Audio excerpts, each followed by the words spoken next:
Donc, sans plus tarder, nous allons parcourir le monde d'aujourd'hui. Parcourir le monde pour atterrir au Gabon. Au Gabon, qui est un pays de l'Afrique centrale, où la question de la paix est aussi fondamentale. Son Excellence, Monsieur le Président de la République du Gabon, Ali Bongo Ondimba, Président de la République, est représenté aujourd'hui par Son Excellence, le professeur Patrick Daouda, ministre de l'Enseignement supérieur, de la Recherche scientifique, du transfert technologique et de l'éducation nationale. Excellence, la parole est à vous.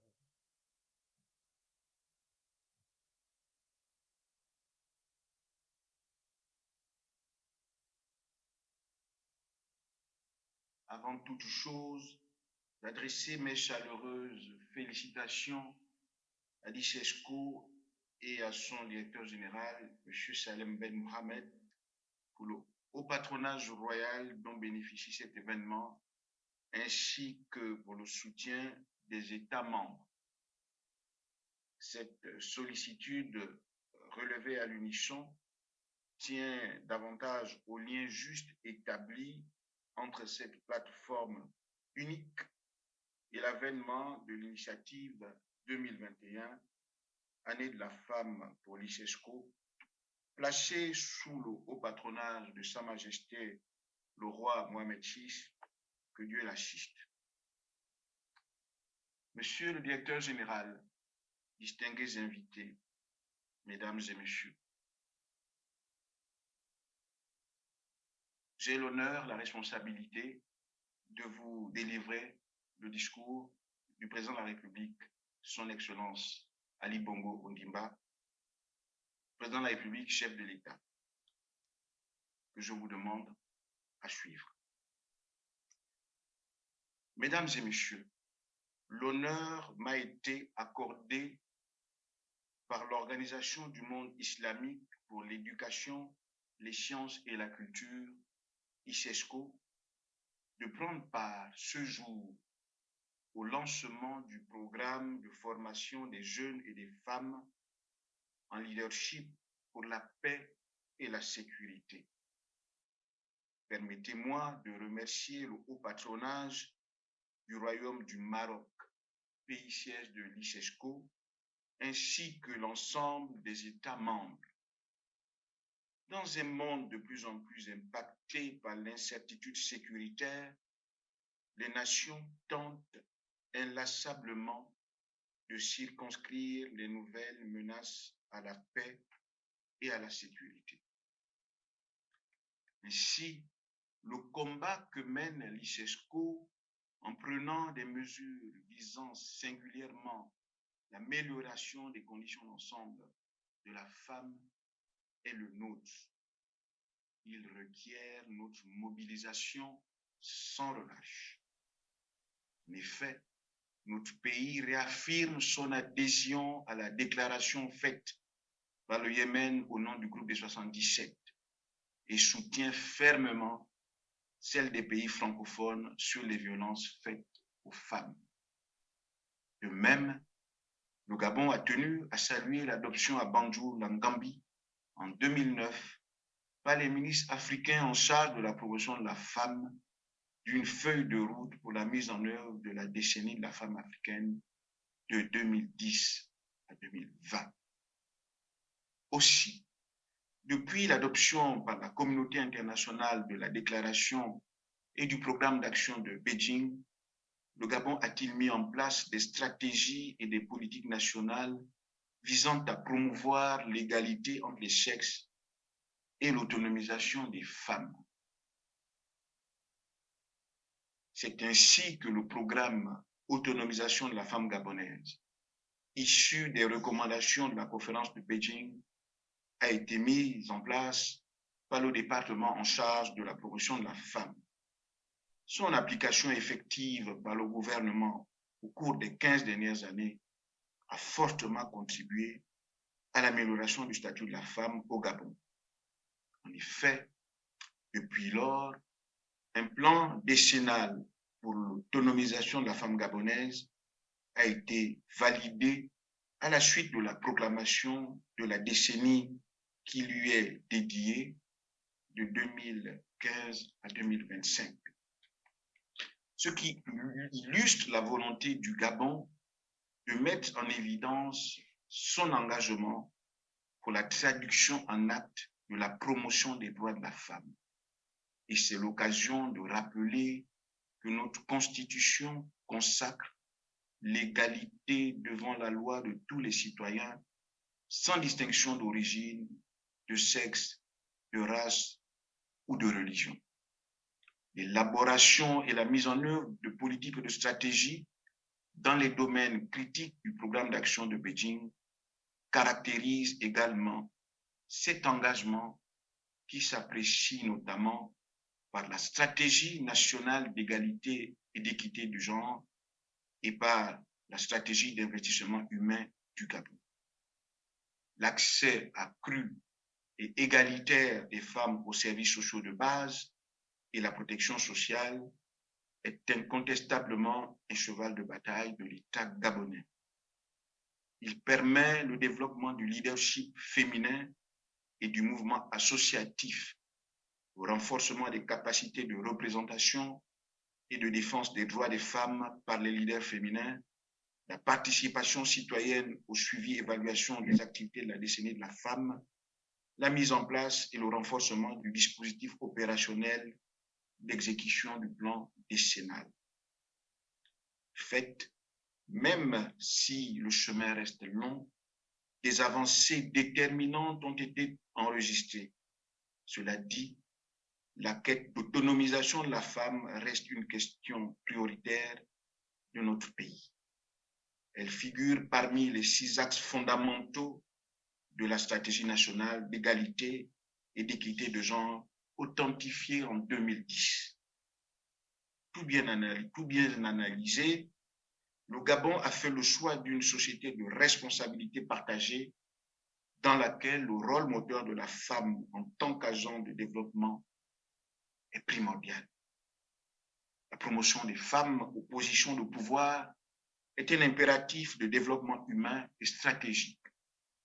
Dans sa constitution révisée du 10 janvier 2018, en son article 2, le Gabon intègre le principe de la parité en énonçant l'égal accès des femmes et des hommes aux mandats électoraux ainsi qu'aux responsabilités politiques et professionnelles.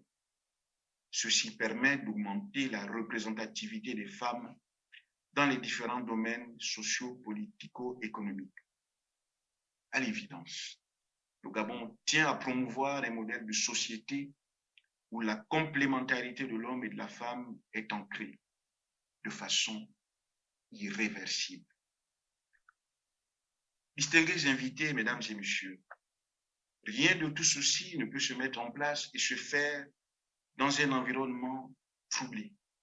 C'est fort de cela que le Gabon, pays de paix, terre d'accueil et de tolérance, continue d'œuvrer sur son sol et partout ailleurs au maintien d'une Afrique pacifiée. Cette vision originale d'une coopération active pour servir les idéaux pacifiques pour tous souligne une liaison nécessaire entre les ressources humaines et le développement.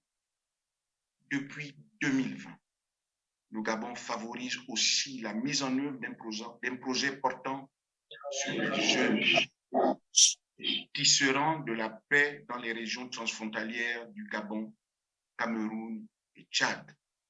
Un projet qui vise la création d'un réseau de 1800 jeunes tisserands de la paix pour les rendre acteurs dans la consolidation de la paix dans les régions transfrontalières de ces 3 pays. La participation des jeunes à des activités de consolidation de la paix et de développement contribuera à la préservation du patrimoine naturel et au renforcement de l'intégration sous-régionale.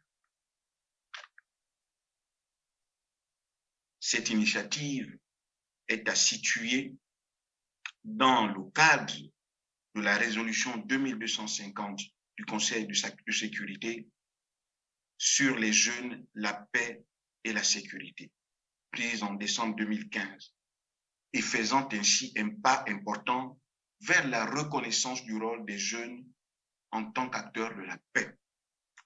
En avril 2016, les résolutions jumelles adoptées par l'Assemblée générale et le Conseil de sécurité concernant l'examen du dispositif de consolidation de la paix des Nations unies reprenaient les principes de la résolution 2250 en insistant sur la contribution des jeunes aux efforts visant à consolider et pérenniser la paix dans un esprit d'ouverture et de durabilité.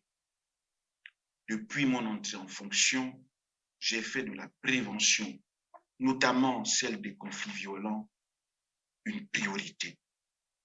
La participation active des jeunes peut faire sensiblement pencher la balance lorsqu'il s'agit de conjurer la violence et les guerres. Cette contribution doit être reconnue, soutenue et encouragée comme une condition préalable, indispensable à l'aboutissement des efforts déployés pour établir une paix durable. Cette étude sur les jeunes, la paix et la sécurité préconisée par la résolution 2250 constitue une contribution majeure à la compréhension de la diversité et de la complexité de l'engagement des jeunes en faveur de la paix. Elle apporte un éclairage nouveau sur les effets contre-productifs et politiques présente la jeunesse comme un défi ou un problème plutôt que comme un atout et un partenaire indispensable à l'édification des sociétés pacifiques. L'étude propose en outre des moyens pour favoriser la capacité d'action, l'esprit d'initiative et l'appropriation des différents enjeux par les jeunes, leurs réseaux et leurs organisations, ainsi que pour faciliter leur participation pleine et équitable à tous les niveaux de prise de décision.